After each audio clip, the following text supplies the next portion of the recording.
Men o'ylashim bo'yicha agar bunaqa ketagan bo'lsa, MMA sporti jar yo'qosdi. MMA sporti ota-onalar, nafaqat ota-ona, qo'shni davlat O'zbekistonda MMA shunaqa ekan deb o'ylashadi. Yo'q, biz o'sha narsalarga chek qo'ygan maqsadida biz o'zimizni ligada haqiqiy professional jangchilarni olib chiqamiz va haqiqiy sportchilarni nimaga qodirligini ko'rsatamiz va ularga sharoit yaratib beramiz, tramplin qilib beramiz. Albatta mana kuzatayotgan akalarimiz, boshqalar qo'llab-quvvatlashadi. Xudo xolasa umidamiz. Ularni maqsadi bor.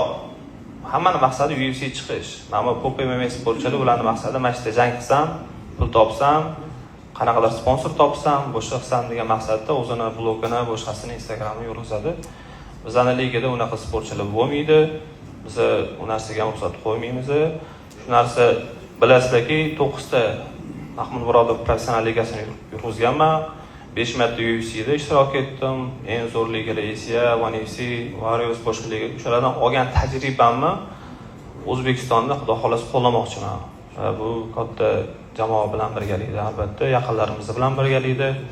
Agar bunaqa ketadigan bo'lsa, men o'zim murabbiyman, bilasiz, ikkita zalim bor, bir 500 ta sportchim bor. Bu narsaga qarab tura olmadim. O'zimdan ilhomlanib, mana shu narsani qilaylik, kimdir qilish kerak-ku. Ligani ochishdan maqsad shu narsani qilish, sportchilarni ko'tarish, yurg'izish.